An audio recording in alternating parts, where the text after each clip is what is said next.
Magandang araw po sa inyong lahat. Welcome po sa panibagong video natin dito sa Makapili TV. Ngayon ito, pag-usapan po natin itong si Pastor Apollo Kibuloy at si Senator Ontiveros.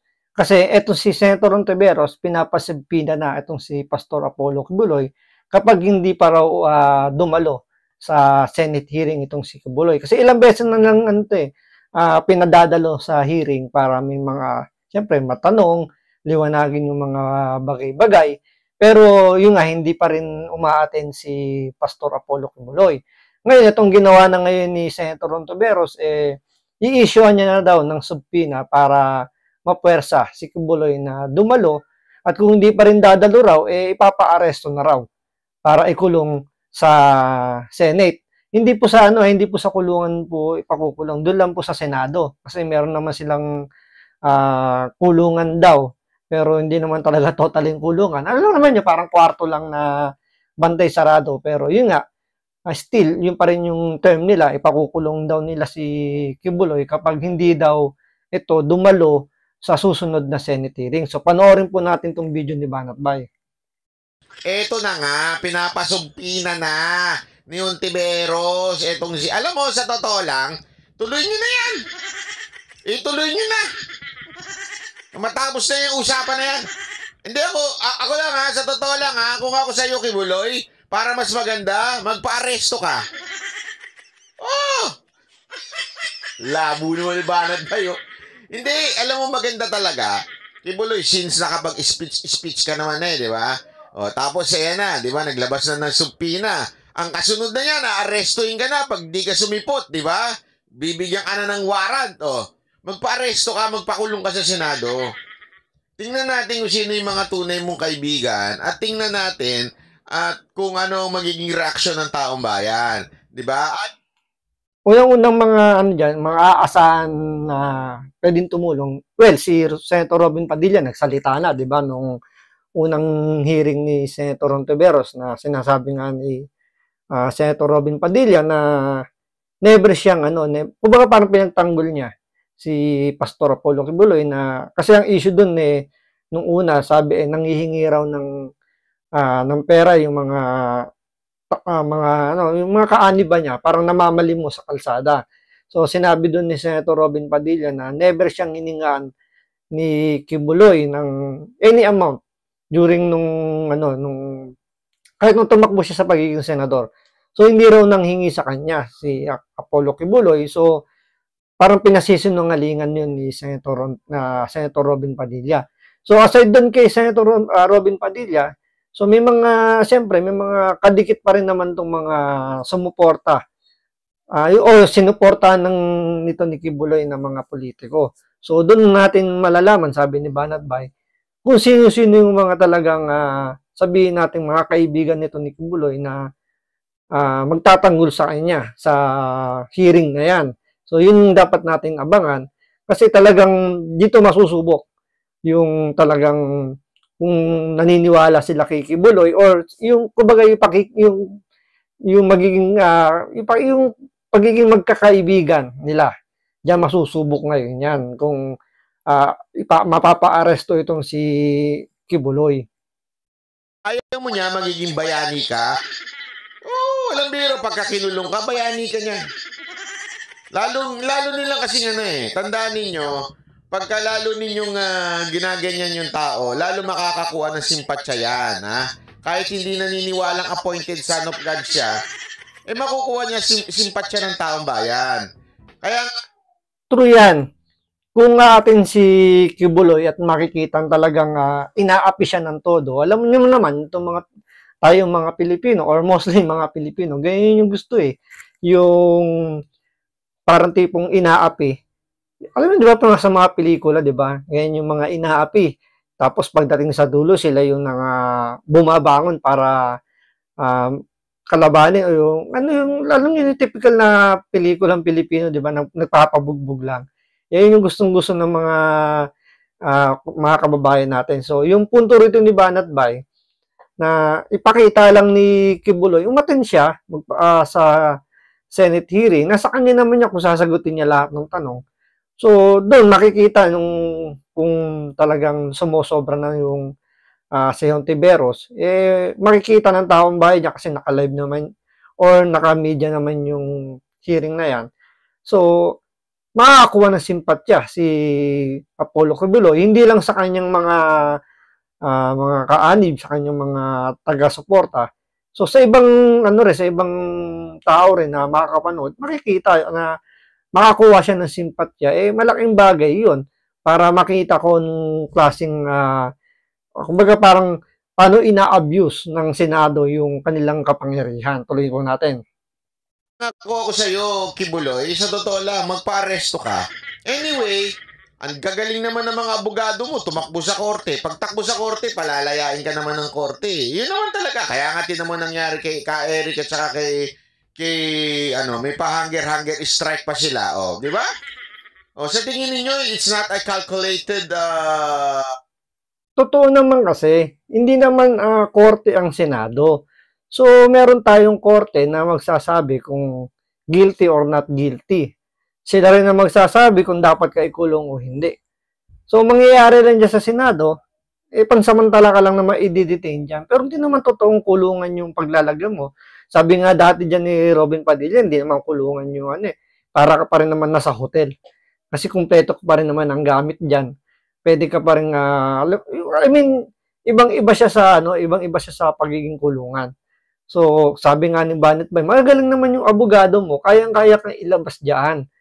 Yung nga lang, magte-take nga lang ng oras lang, araw siguro. Yung parang sa Parmali, 'di ba? Yung pinakulong nila Gordon nung time na andyan yung issue ng Parmali, 'di ba? Kinulong din nila pero eventually pinalaya rin naman dahil nga inanon ng korte na illegal yung pagkukulong nila doon. Pwedeng makasuhan ng illegal detention. So, pinalaya din. So, most likely, ganito rin na mangyayari diyan kasi nga, hindi naman korte ang Senado. May kapangyarihan lang silang mag-detain sa loob lang ng Senado nila. Pero, hindi talaga yung detain na talagang parang hinatulan. So, maganda rin yung payo rito ni Banat Bay na harapin na lang ni Kibuloy para makakuha siya ng simpatya na siya ay kinakawawa lang ni Hontiveros. Steps, calculated yun. Alam naman nila na eventually, pag sinampa yung kaso na yan, isinampa sa husgado, pakakawalan sila. Kasi yung ginagawa ng Senado o ng Kamara at that time was somehow medyo sabit-sabit eh. Okay? Ngayon, yung ginagawa sa'yo, wag ka magpa-aresto ka. Kaya may kulong ka ni Hontiveros. Baka gusto ka lang masolo niya na isang gabi. Malay mo lang naman. Sabi mo nga, pogi ka, di ba? Parang nangyayari, nagsiselos, parang ganun. Gusto masolo si Pastor Kibuloy o makakakwentuhan siya ng personalan. Kaya siguro, napabiro dito si Banat Bay na baka nga lang gusto lang masolo ni Senator Hontiveros tong si Kibuloy. Kasi nga sinabi ni Kibuloy na sinasabi ko maraming babae daw si Kibuloy. Tapos, kaya daw siya ganun, dahil daw pogi daw siya. So, yun siguro yung biro dito ni Banat Bay. Pagbigyan mo na si Hontiveros. Kaya nga, alam nyo, magandang gawin dyan. Ayaw mo ma-arresto ka para yung mas maganda datingan, di ba? Mas maganda, tapos pagka inapi ka nila, mas lalong magigising ang taong bayan. Yan ang totoo dyan.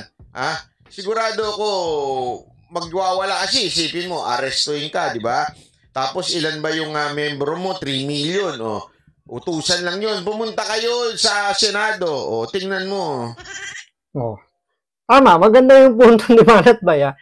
3 milyon yung kanyang mga taga-suporta. Kung lahat yung pupunta sa Senado, mapipwersa yung Senado, pakawalan din kagad siya.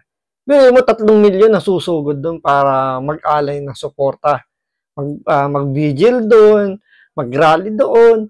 Sigurado mapipwersa ang Senado at yung Kongreso rin medyo, Kongreso, yung Korte, baka mapilitan kagad maglabas ng desisyon kung ganun karami yung pupunta para iprotesta or bigyan ng suporta itong si Kibuloy. Biro mo 3 milyon yung kanyang taga-suporta. Sabi mo ng kalahati doon yung pumunta. Kasi siyempre mostly nasa Davao yun. Pero kung pupunta yun sa Senado para yun nga mag-vigil, magprotesta, malamang sa malamang, makakakuha ng ano, ng simpatya itong si Apollo Kibuloy. Sigurado ako magagalit ang taong bayan pag nangyari 'yon. Ngayon kasi ang dating ikaw ang galit, ikaw yung parang pasaway ang dating sa kanila, 'di ba? Pero pagka isinuko mo yung sarili mo, doon magpa-aresto ka, ikaw ang magiging bayani, hindi lang sa mga followers mo, pati sa mga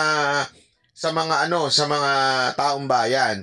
Anyway, sigurado naman makakawala ka din. Hindi naman assurance yung Senate na pag nakulong ka doon. Naku, dami nang nakulong diyan, pinalabas din. Pautot lang nila yan. Huwag na kayo nagpapaniwala dyan sa Senado na yan. Yung pag ganyan-ganyan, pas palalabasin din naman. Tama, mali. Di ba? Oh. Parang ipinapakita lang naman dito ng Senado na may kapangyarihan silang magpakulong. Pero hindi talaga sila totally, parang korte na hahatulang ka. Siguro kukulong ka for the meantime lang or mga ilang araw lang hanggang sa magsalita ka. Kasi may gusto silang makuha ng impormasyon or gusto lang nila ipahiya ka nila. Tulad yung ginawa ni Gordon noong nakarang panahon ni Pangulong Duterte, di ba? Na gustong imbitahan yung mga sekretary ni Pangulong Duterte, hindi niya pinapupunta. So ang pinagdiskitahan yung mga yung mga may-ari ng Parmali. So yun talaga yung ikinulong ni Gordon. Pero yun nga, naipakulong pa rin. Pero eventually, pinalaya rin naman eh. Di ba? Kasi hindi naman talaga sila korte na talagang pag sinabi nila ikulong na 10 taon, talagang bubunuin mo 10 taon. O hanggang di natatapos yung kaso. Kasi kailangan muna magkaroon ng ng pagdinig, due process eh. Dito kasi sa Senado, walang due process dyan. So kung ano lang gusto nilang makakuha ang sagot at hindi na nagustuhan, pwede kayo i-cite in contempt. Yun nga, ipakukulong nila. So, gaya nga sinabi ni Banat Bay, marami nang nakulong dyan sa Senado na pinalaya rin kasi nga, hindi naman sila korte eh. Ganun din naman yan. Oh. Sigurado ko, rin yan, susuko din yung Senado na yan. Magmumukha ka pang hero niyan, di ba? Oh. Tapos mag-people power mga membro ni Kibuloy. Tama naman sinabi rito ni Banat Bay na baka lumabas pa siyang hero dyan. Kaya nga maganda yung surrender na lang muna niya yung sarili niya.